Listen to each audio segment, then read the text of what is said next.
Com a nossa prece.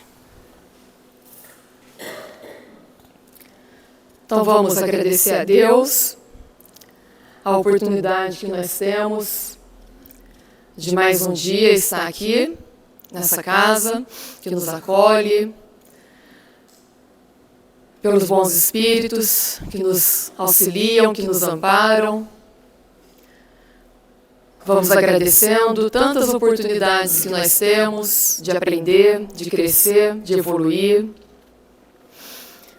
E vamos pedindo a Deus que abra os nossos corações, as nossas mentes, para que nós possamos conseguir ter humildade, para ouvir a mensagem do dia de hoje, para que essa mensagem possa encontrar campo fértil em nós, para que ela possa ser bastante útil para o nosso crescimento, que o nosso palestrante ele seja inspirado na forma de falar, nas palavras que ele vai usar, para que elas possam encontrar lugar dentro de nós. Que a nossa reunião possa transcorrer em paz, em equilíbrio, em harmonia, e que nós tenhamos um aprendizado bastante proveitoso. Que assim seja. Então hoje é o nosso amigo Daniel que vai fazer o tema. O tema é Reconhece-se o cristão por suas obras. Vamos lá, né? Bom dia. Dia frio, né? Mas é sempre... Deixa eu só... É sempre uma oportunidade para a gente estudar e essa é o nosso objetivo da manhã, apesar de fria, que a gente possa trazer algumas intuições, alguns insights, alguns conhecimentos sobre doutrina espírita. Apesar que acho que quase todos aqui devam conhecer doutrina espírita. Alguém está vindo pela primeira vez? Tá. Se eu falar alguma coisa que ficar confuso, pode perguntar depois, tá? E como a gente sempre fala, né, se tiver algum erro é do palestrante, não é da casa. Então, se for para criticar, depois pode chegar e fazer um comentário ou outro que possa ter saído fora do contexto. Mas hoje a gente vai falar sobre reconhecer o cristão pelas suas obras. Acho que é um tema bem atual, porque todo mundo agora tem falado sobre o cristianismo e a forma como ele está se apresentando perante a sociedade. É interessante que às vezes a gente lembra do cristianismo nos debates que estão entrando dentro da política, por exemplo. O que é a vida, o que é a morte, qual é o conceito de liberdade, se eu devo fazer algo ou não devo, e qual é o padrão que eu uso de comportamento moral para definir se algo é bom ou ruim. Então a gente começa entendendo isso, a gente vai puxar um pouco Kardec lá no início, porque Kardec, quando ele começa a falar sobre cristianismo, ele falava que basicamente nós temos 5 pontos sobre a vida do Cristo, que é o cristianismo, ele nasce com a intenção de você imitar a vida do Cristo. Então Kardec falava que eu posso pegar 5 pontos: a vida, as palavras, os milagres, as atitudes ali e a moral. Ele vai falar que essas 4 primeiras, elas são discutíveis. Porque como eu interpreto uma frase, vai depender da minha capacidade de compreensão. Por exemplo, quando eu chego num centro espírita e falo sobre a necessidade de perdoar, cada um vai colocar esse tema em algum contexto da vida. É fácil eu perdoar alguém que está vivo, mas quando é alguém desencarnado, eu chamo ele de obsessor. Você está atrapalhando a minha vida. Então, a classificação de perdão vai depender muito da minha capacidade de interpretar e de analisar o tema. Então, Kardec ele fala, olha, se a gente ficasse debatendo esses quatro pontos, nunca iria ter fim. Basta a gente parar para pensar. Não, os mais espíritas que têm um estudo ou mais tempo, vamos dizer assim, em algum momento você já se deparou com algum companheiro que não é espírita, dizendo que nós somos resignados demais e a gente gosta de apanhar E se a gente tem algo de ruim nessa vida, a gente sempre culpa do passado. E nós continuamos naquela discussão com aquela pessoa. Não, não é isso. E começa a querer colocar doutrina forçada. Mas Kardec fala, esse não é o ponto. Porque não é isso que o Espiritismo também veio fazer. Ele veio só falar sobre um quinto ponto, que é a moral. E ele vai falar, então, vai pegar esse livro, a partir desse momento, chamado Evangelho segundo o Espiritismo, e vai dizer, eu só vou falar sobre moralidade. É só isso.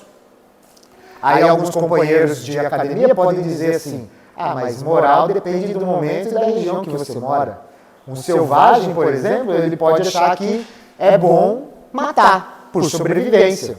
Nós, mais evoluídos ou civilizados, como a sociedade vai comentar, nós não fazemos isso, apesar que a gente faz de uma forma mais, vamos dizer, escondida, quando a gente vê alguém passando fome ou pedindo cobertor e eu trago uma coberta suja.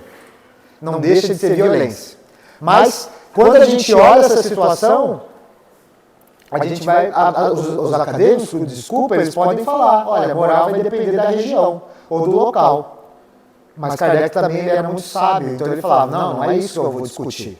Eu tenho que achar um ponto dessa conversa que ela vai perdurar por uma eternidade, vamos dizer assim. Porque se não fosse assim, qual seria o sentido de Jesus ter aparecido? Então, Kardec vai falar, vamos debruçar sobre a tal moral cristã. E a primeira questão que ele vai colocar, que a gente vai conversar aqui, quem quiser interagir, não posso abrir muito, né, senão a palestra fica 2 horas, mas quem for fazer, qual é o meu conceito de vida. Alguém em algum momento nessa semana parou para pensar o que é a vida?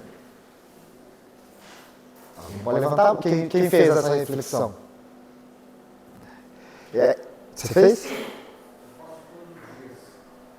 E você encontra uma resposta ou ela muda a cada dia?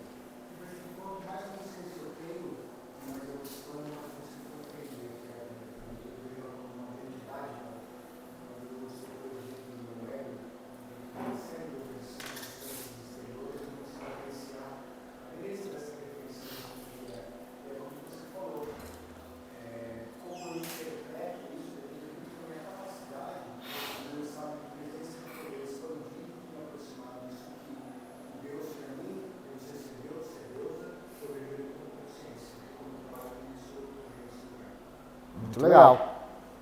E é interessante que a partir dessas reflexões, Kardec vai fazer uma outra. O que eu fiz a partir disso?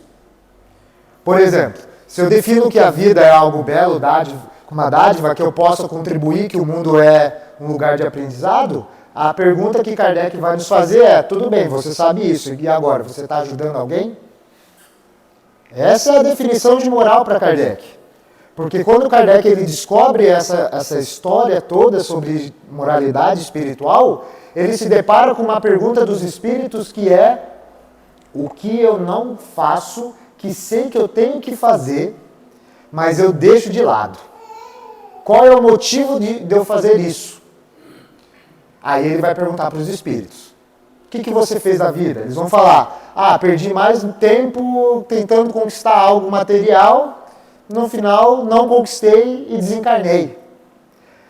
Outros vão dizer, olha, eu fui atrás da tal felicidade, busquei até o final e não encontrei, mas desencarnei também.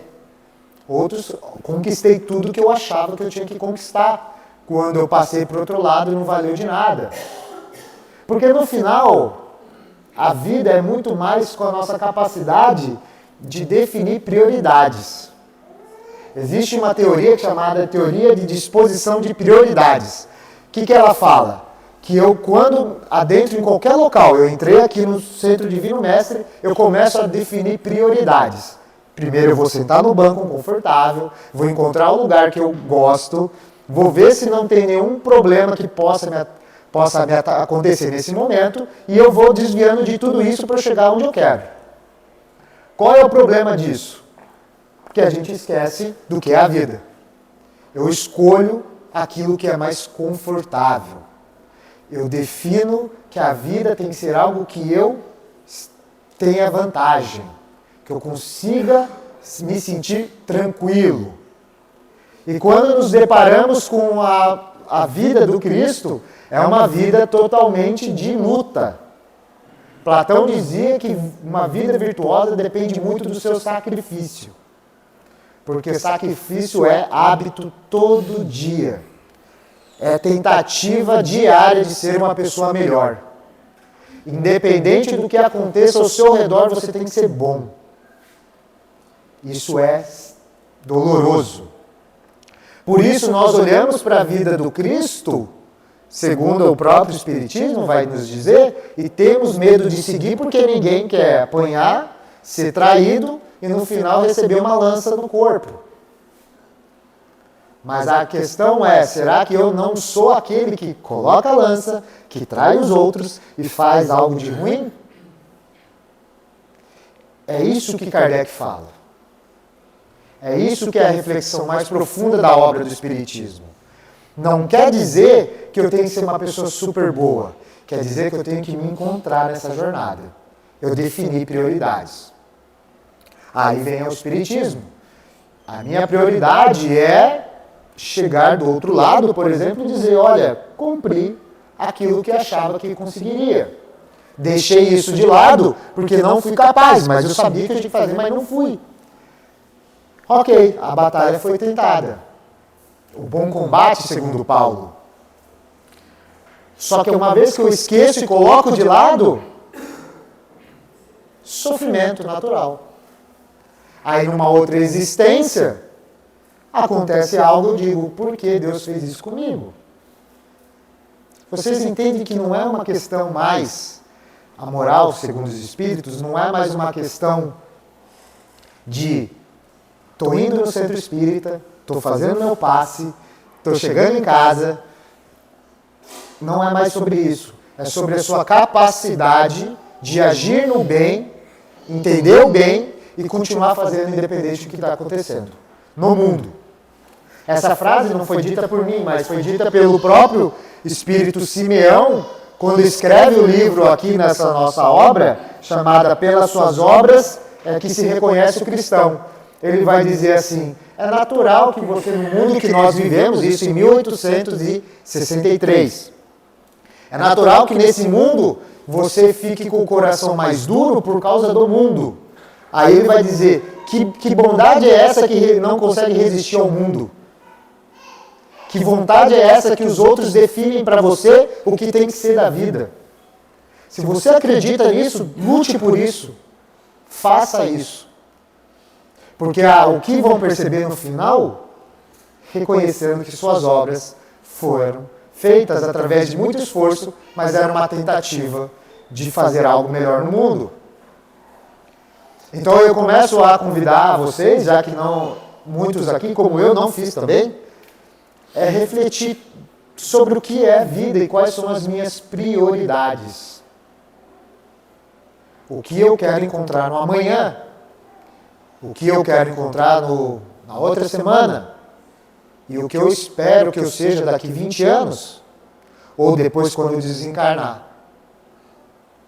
Essa é a nossa prioridade, segundo os Espíritos. É essa a nossa definição de vida que, segundo os Espíritos, deveriam pautar. Toda vez que eu adentro a sala de passe, todos sabem que tem espíritos conosco o tempo todo, espíritos bondosos. Nas outras religiões eles vão chamar de anjos, na nossa de espíritos bondosos, de companheiros. Não deixa de ser companheiro, porque todos os santos, os anjos que estão, se a gente lembrar aqui uma questão teológica, todos eram pessoas também em algum momento, muitos, não todos. Mas o maior deles chamava Jesus Cristo, que foi conosco, trabalhou para esse mundo. Vamos dizer que foi o primeiro trabalhador, né? Ele esteve conosco e está conosco o tempo inteiro. Então, quando eu adentro essa sala e penso, olha Deus, o que está acontecendo? Me ajude em tal problema. Vamos lembrar que Ele também está trabalhando. Ele sabe o que está acontecendo. Vamos lá ajudar. Livro de André Luiz, todas as obras. Alguém já leu? Alguém conhece André Luiz? O livro? Tá. Todas as obras de André Luiz, tem agora o filme Nosso Lar, né? Ele não é um livro sobre mundo espiritual. ele é um livro sobre reconhecimento do que deixou de fazer no mundo corporal. Ele vai dizer assim, olha, eu estou no mundo espiritual e vejo que não fazia isso.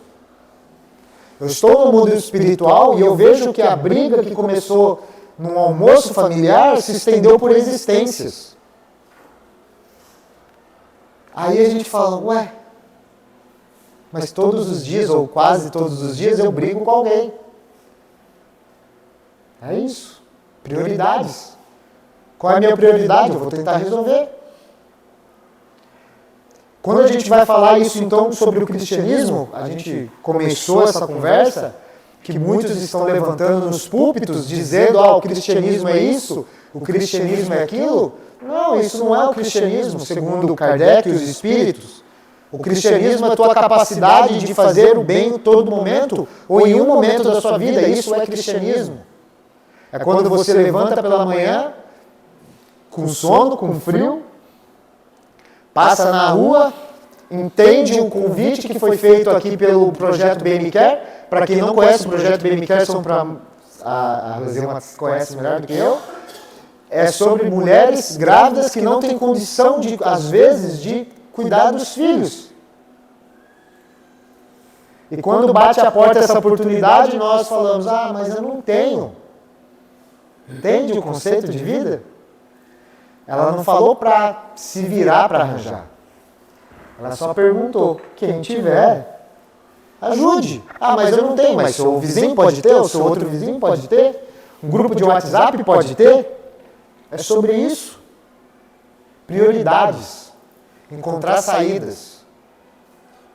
Jesus dizia aos apóstolos, aos discípulos no momento, depois que viram apóstolos, olha, o mundo não é fácil, tu vai trabalhar e vai encontrar muita pedrada.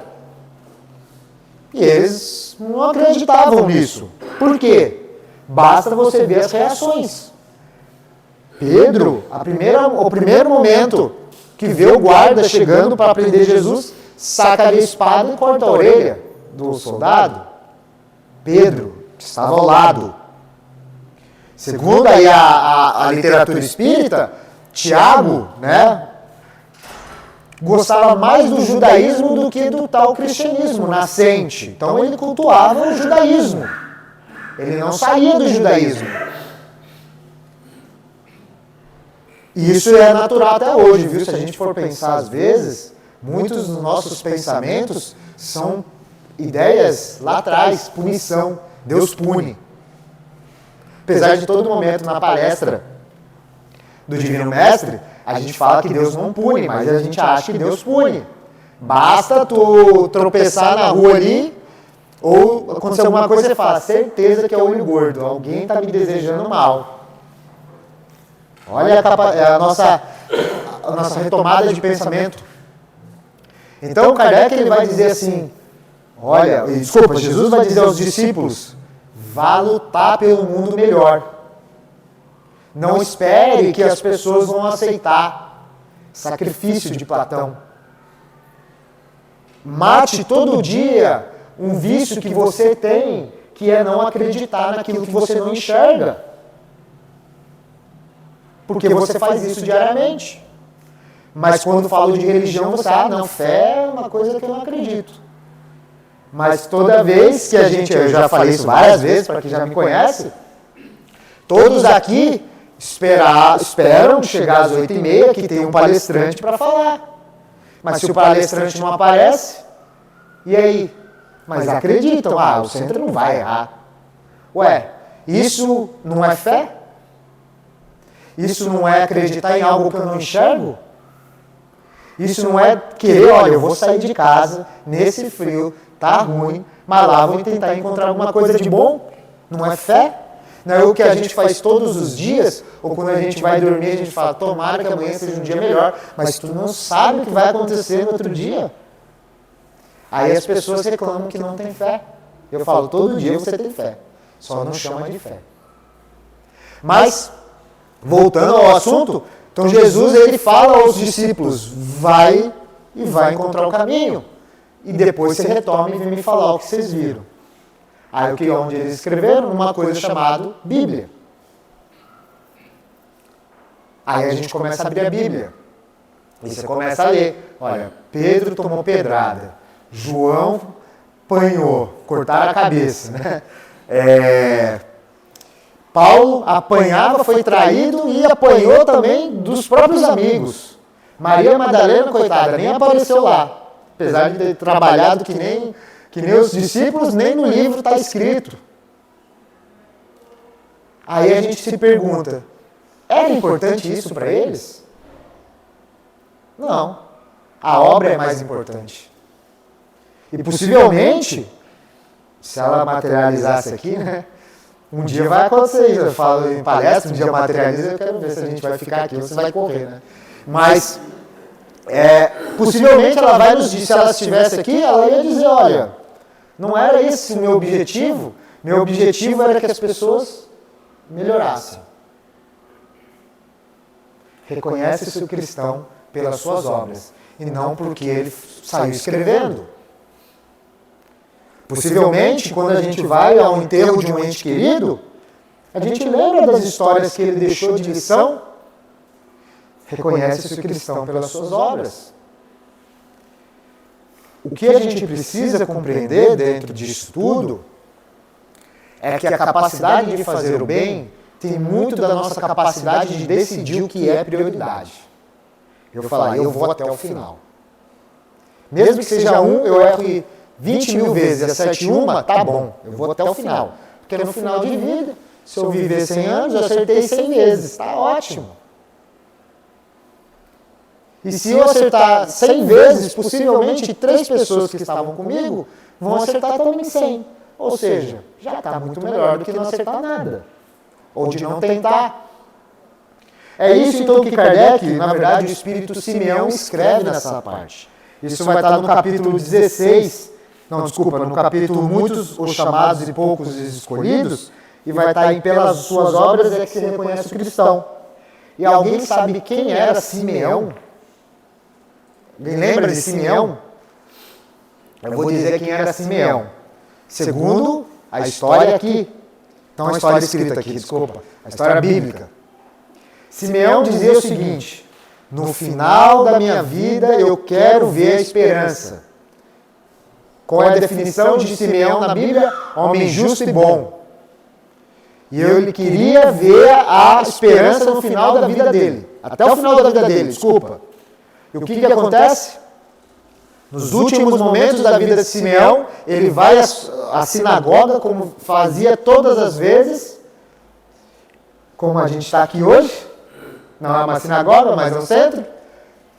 E chega um tal de José e Maria com uma criança de colo. Porque você tinha que apresentar a criança à comunidade judaica.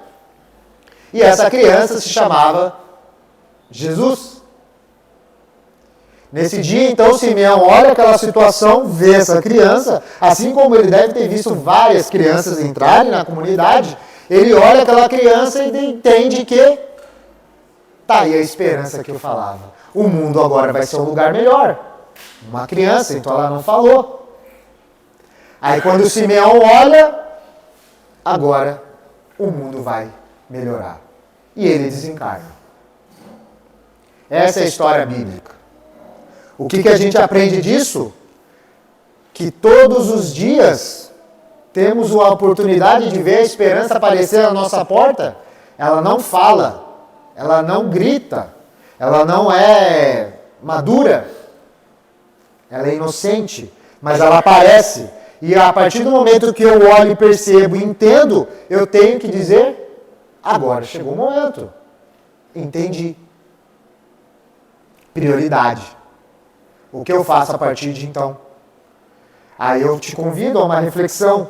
Nós entramos no centro espírita, alguns com algumas perguntas sobre o que é a vida. Outros por o automatismo, né, de vir todos os domingos. Mas eu tenho alguma coisa para ser resolvida ou alguma coisa que eu tenho curiosidade. Chega uma pergunta para você da Carolina dizendo: conheço o projeto Bem Me Quer? Tem que entender o que seria isso. Falou sobre a Feira do Livro Espírita? Tem que entender o que poderia ser isso. Chega uma pessoa ao nosso lado e diz assim, olha, eu estou com um problema. Um amigo, uma pessoa, um ente querido. Esperança. Esperança é capacidade de dizer que vai melhorar. Não quer dizer que não tem sacrifício. Quer dizer que você tem a oportunidade de dar uma visão maior da vida. Essa é a tal palavra que todos os dias nós matamos porque acreditamos que são só sonhos. E é isso que os Espíritos, e aqui vai escrever, que é quando você decide fazer o bem, ou agarrar, ou compreender, você vai se tornar um homem de bem em algum momento.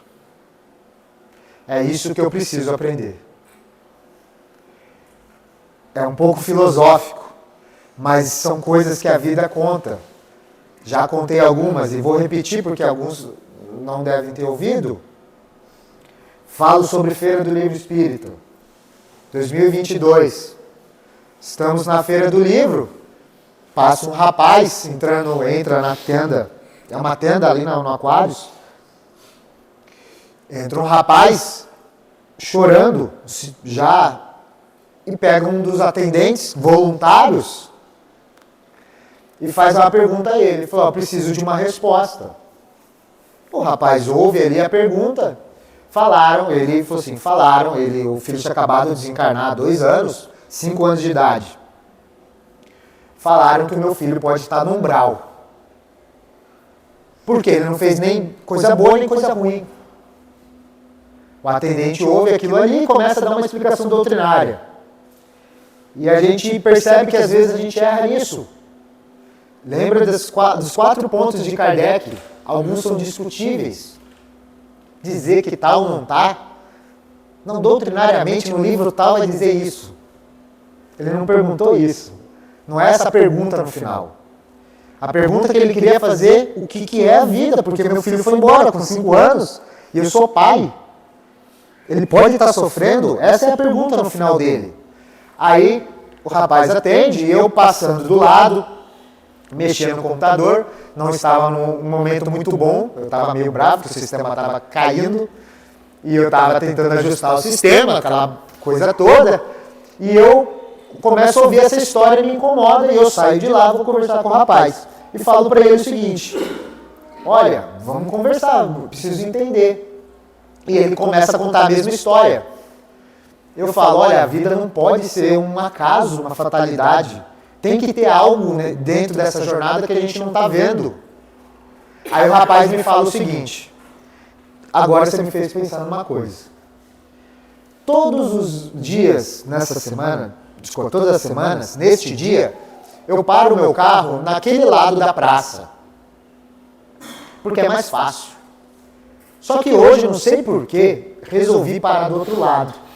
E uns amigos do grupo de WhatsApp começaram a mandar umas fotos de uma tal tenda que está no meio da praça do Aquários. E eu comecei a olhar aquilo ali, resolvi tirar a prova para eles. Quando eu estava passando por aqui, eu vi uma borboleta. E eu lembrei do meu filho, porque o meu filho falava que ia ser uma borboleta. E eu entrei nessa tenda. E eu fiz essa pergunta para você. Aí eu fiz a grande resposta, porque eu achava no momento, se isso tudo foi um acaso, tudo bem. Mas se você entender que o seu filho no final te guiou aqui para alguma coisa, que você já encontrou a resposta, eu acho que é o que vai mais confortar o teu coração. E ele falou, eu sei então que o meu filho hoje vive, ele está bem. Porque hoje eu vim aqui, na Feira do Livro, vou comprar esses livros, vou ler, mas eu saio com o sentimento que ele me guiou e a vida continua. É isso. Prioridades. E quando a gente vai falar sobre isso, aí vai falar para mim assim, mas isso vai acontecer uma vez em 1 milhão, senão você teria 20 histórias iguais. Lembra de Jesus e Simeão? É isso. Porque o que no final a gente precisa entender que o cristão faz é olhar o trabalho e reconhecer o momento de pegar a enxada e falar, agora eu vou chegar o meu momento. E eu falo que esse trabalho já não é mais sair falando sobre espiritismo no centro, isso também. Mas é não desperdiçar a chance de dar esperança para as pessoas. É não desperdiçar a chance de, numa hora de almoço, sentar com a família e conversar. Ouvir aquele parente que a gente não gosta e deixa contar a história. Deixa. É se relacionar. É compreender as dores. É conversar. É dizer os medos, os desejos e compartilhar o caminho. Também entender que muitos do que vão nos devolver não era aquilo que eu esperava. E ok, o mundo é assim. Mas isso não é capaz de modificar o meu coração. Eu continuo acreditando que Deus é justo e bom. E a minha vida continua. Participei de inúmeras reuniões mediúnicas. Grande parte dos espíritos que nos visitavam, eles não tinham problemas grandiosos, tá? Eu ouso aqui afirmar que 99% começa com uma discussão, eu vou usar essa palavra, idiota. É uma questão que às vezes a pessoa fala algo que me fere o ego, é uma posição política diferente da minha. E isso vai tomando um caminho, porque o hábito também pode ser ruim. E daqui a pouco eu já estou, olha, eu não quero ver na minha frente. Aí você vai perguntar, mas por quê? Ah, não, porque um dia ela ousou dizer que a minha comida é ruim. Ou que eu não sou um bom ouvinte. É isso. Então o cristianismo ele começa a tomar um caminho, segundo os espíritos, que eu preciso trabalhar todos os dias em prol de algo que vai ser deixado para os outros. A esperança, a felicidade, o amor, a empatia, a capacidade de compreender que o mundo não é o que eu imagino. Disse isso numa rádio que a gente foi convidado, e o rapaz me perguntou o que era felicidade, né? Na verdade foi mais um dardo, né? Eu falei, pô, é difícil. Defina o que é felicidade. Aí eu fiz a seguinte ideia. Imagine nós todos em um barco. Agora, cada um no seu barco. Pequeno. Tu pode reclamar que o mar está revolto. Mas você não controla o mar. Desculpa, você não controla. A única coisa que você é capaz de controlar é a tua capacidade de lidar com o mar, com aquela dificuldade. É sua única função, ou sua única força é dizer, olha, apesar do mar estar balançando tudo, eu vou continuar firme. Isso é felicidade. Olhar que tudo está acontecendo, sabendo que não somos capazes de lidar com tudo. Mas eu sei que no meu barco, no meu espaço, no meu momento, eu vou ficar seguro. Agora, se eu vejo um companheiro no mesmo mar, desesperado, vem a figura de Jesus quando Pedro e os apóstolos ali no barco, pescadores, confiantes que sabiam mexer com tudo que era em relação ao mar, mas desesperados, Jesus chega, calma, vai dar tudo certo. Que aí vem o segundo ponto da nossa jornada do cristão, é a minha capacidade de auxiliar e trazer paz. Por isso, aquela imagem que a gente ouve, reconhece-se a árvore pelos seus frutos. Uma árvore que foi construída em base sólida não tem como dar frutos ruins. Então eu preciso fortalecer a minha base. A minha base tem muito mais a ver com as minhas virtudes. Definido isso, vai dar certo. Uma vez que eu esqueço isso, apodrece. Se todo dia eu não esquecer, não lembrar, desculpa, que eu tenho que regar aquela planta, um dia ela morre. Minha mãe dizia muito isso. Minha mãe gosta de... Não deixa eu contar, eu vou contar, né? Mas ela gosta muito de arruda, né? Às vezes arruda murcha, né? Aí o que a pessoa falava, às vezes, na empresa? Ai, mal olhado. Aí minha mãe falou, mas não está regando? Como que vai ser mal olhado, né? É isso. Culpar o outro, né? É muito mais fácil. Mas esquecer o nosso dever é difícil, né? Lembrar do dever é difícil, né? Então, por isso que eu penso que a jornada nossa, ela tem muito mais a ver com a minha capacidade de entender o meu dever e todo dia praticar. Aí eu falo assim, mas e no final, Daniel? O que vai acontecer? É só lembrar de Jesus. É só lembrar de Maria Madalena. É só lembrar de Pedro, de Paulo.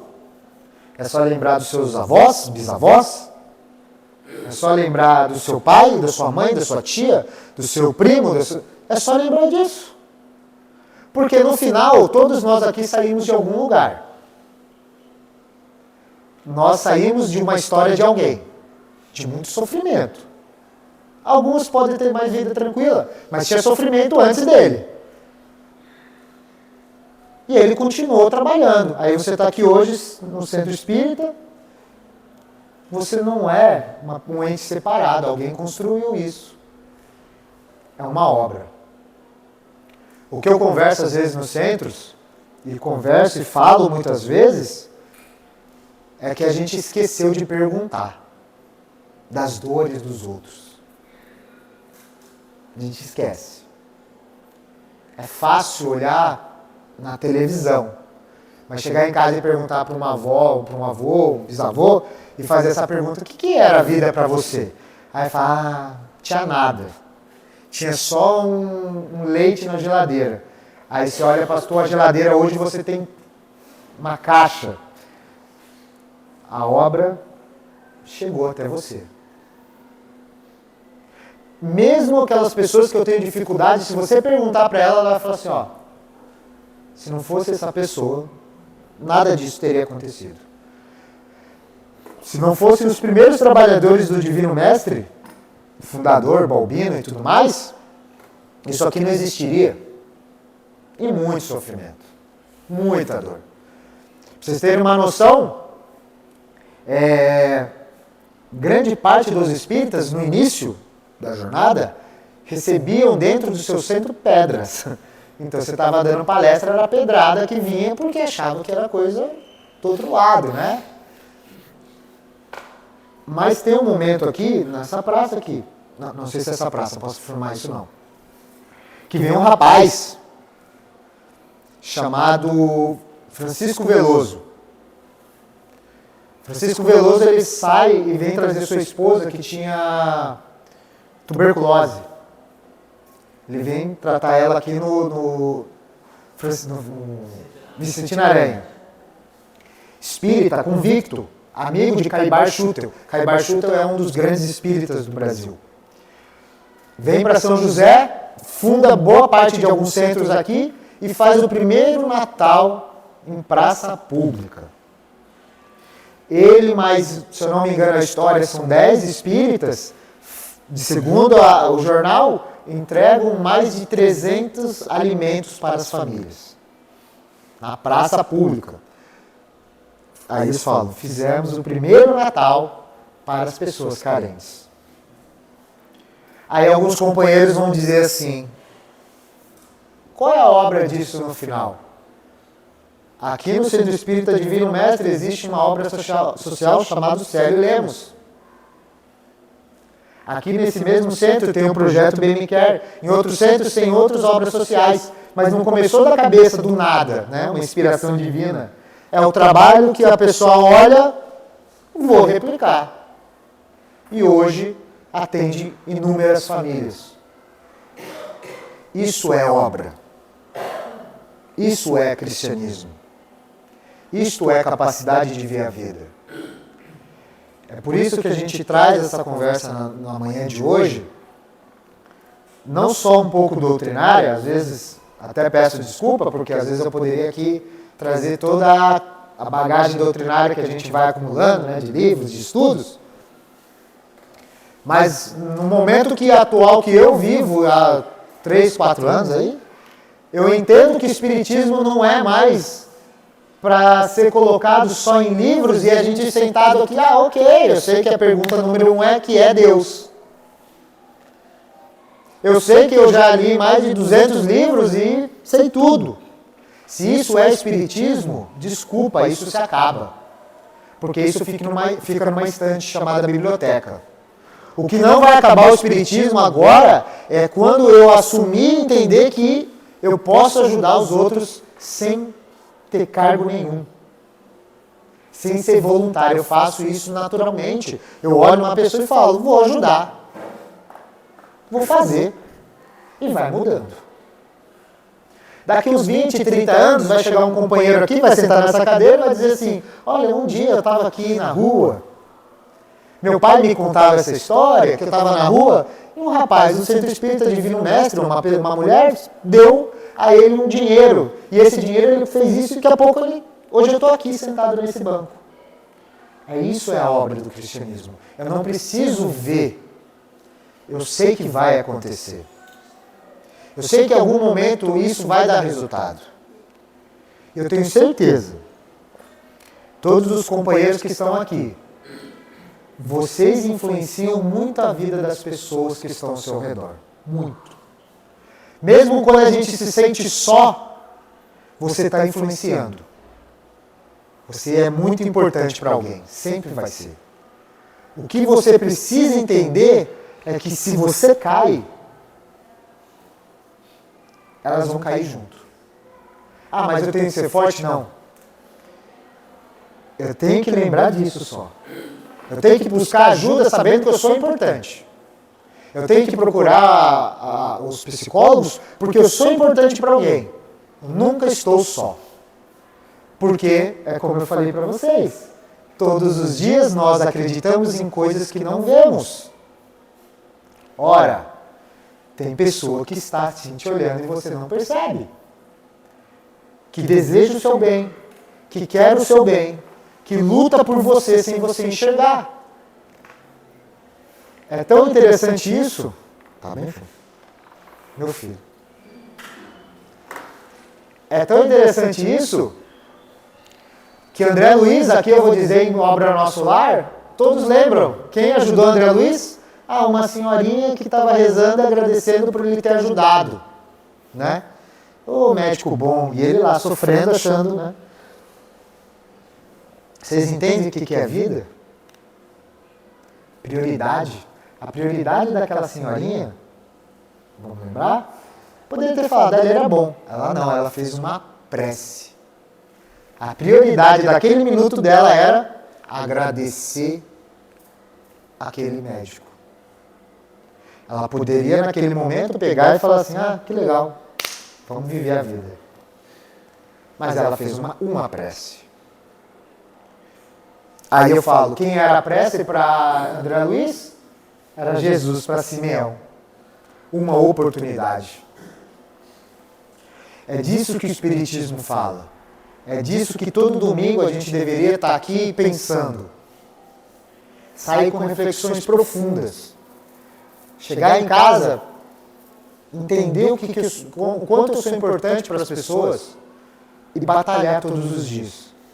Eu sei que muitos, assim como eu, na segunda-feira vai carregar inúmeras dores da semana. Nossa, vai começar tudo de novo. Mas nunca se esqueça de Simeão e a oportunidade. Um dia, aí está aqui minha mãe, de prova, então ela pode ser a prova social. O médium fala assim para mim, vai embora, fala assim, pode ir embora que tua vida vai mudar. Aí eu cheguei em casa, falei com a minha esposa, ela falou que abriu meus caminhos, né? Era isso que ela falou. Aí eu falei assim, tá bom, deixa aí. Passou acho que uma semana, né? Um mês, não sei. Aí me chamam para uma outra área. Pensando e tal, e deu tudo certo. Assim, dava tudo errado, ao mesmo tempo tudo certo. E fui parar em outra área da minha vida. Aí eu fico me perguntando assim, até hoje, né? Será que de fato só não foi a minha capacidade de confiar que tudo ia dar certo? Porque já estava dando certo, só que eu não enxergava. Achava que tudo estava dando errado. Aí alguém de fora chega para mim e fala, está resolvido. Aí você fala, então vamos lá. E você confia. Pode ser que nem era médium. Mas a capacidade dele me deixar mais confiante me fez ser mais confiante. Agora que eu falo, imagina quando a gente fala de bondade. Se a gente abrir as histórias do projeto Bem Me Quer, vocês vão ter lutas que a gente vai falar, era só uma caixa de leite que faltava? Entende? Mas para ela era esperança. É isso que é o Espiritismo. E é isso que eu falo sobre o cristianismo. Então, quando a gente abriu os nossos computadores celulares e se deparar com uma mensagem e a gente falar, que coisa ofensiva, se isso é cristão, imagino quem não é, né? Para pensar que às vezes o que ela está definindo de cristianismo é mais sobre ela. E a gente tem que entender e ter perdão e fazer aquela prece, prioridade. Vai encontrar o caminho. É isso. É isso que acontece nas reuniões mediúnicas todos os dias. São espíritos que pedem uma oportunidade que eu priorize 1 minuto, 1 hora da minha jornada, médium ou não, para que eu faça uma prece ou explique para ele que a dor dele pode ser curada. É isso. Não é mágica. É só a conversa. O espírito chega e fala, olha, mas aconteceu isso. Eu falo, mas eu também tenho isso. E ele entende, então não vale a pena. Não vale. Então eu vou embora. Então tá bom. Já sei o que fazer. Tanto que Kardec, quando ele vai fazer essa pergunta, existem 3 locais importantes, eu vou falar, no espiritismo francês. Paris, Lyon e Bordeaux. Tá? Por que essas 3 cidades são importantes? Paris era muito inteligente. Lyon e Bordeaux já era mais coração. Aí eu vou dizer para vocês por que Kardec vai falar assim, o coração do espiritismo está em Lyon e Bordeaux. Porque Kardec, quando chega a Lyon e Bordeaux, ele vê uma classe de operários. O que era um operário naquela época? Pessoas que não tinham capacidades de sonhar. Crianças trabalhavam na fábrica, 13, 12 anos, 8 anos. Aí Kardec, quando visita Lyon e Bordeaux, ele começa a ver as crianças trabalhando pelo espiritismo. Aí ele vira e fala, aqui está o coração. E ele sabe o que ele descobre?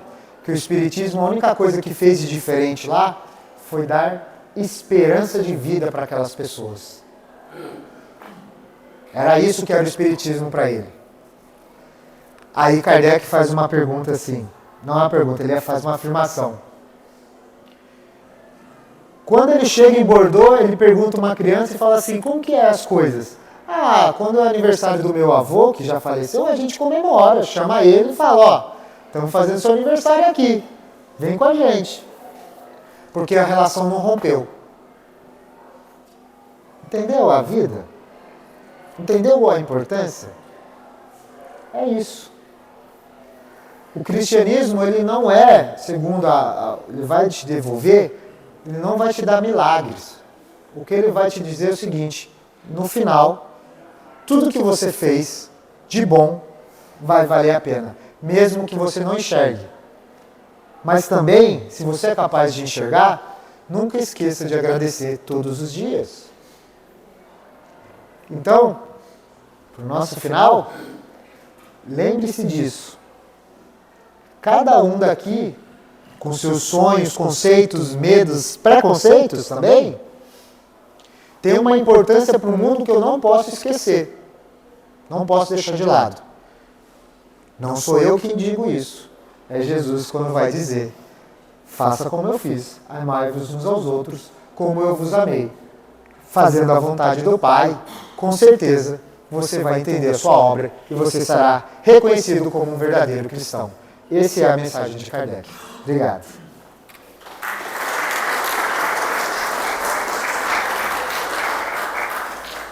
Nós te agradecemos. Não, que isso. O Daniel sempre fala, de um jeito que toca no nosso coração. forma muito sensível, né? Então, nossa gratidão. Então, agora a gente vai passar para o passe, né? Vocês podem, por favor, aguardar sentado. Todo mundo vai tomar o passe, o Roberto ele vai chamando, tá? Então, podem ficar em silêncio, por favor, em prece, que os passistas vão lá se preparar e aí o Roberto vai chamando. Então, vamos encerrar com a prece. Então, vamos agradecendo a Deus por mais esse momento de aprendizado, por essas palavras tão edificantes, que elas possam calar dentro de nós, que elas possam ser a fortaleza no nosso caminho, que nós possamos, no decorrer dessa semana, meditar em cada uma delas e que, além de ficar pensando nessas palavras, que nós consigamos colocá-las em prática. Peçamos juntos a Deus que Ele envolva a todo o nosso planeta em seu amor, em fluidos e vibrações de equilíbrio, de harmonia, que todos os nossos irmãos encarnados e desencarnados, estejam eles onde estiverem, que possam receber esses fluidos, essas vibrações, harmonizando, equilibrando aqueles que já se foram pelas portas do suicídio, os que foram abortados, os que fizeram aborto, os que estão nas zonas inferiores, que todos esses irmãos possam receber o amparo e o amor que tanto necessitam. Que cada um de nós, os nossos lares, nossos parentes, animais de estimação, possamos ser envolvidos no amor de Deus e que tenhamos uma boa semana. Que assim seja.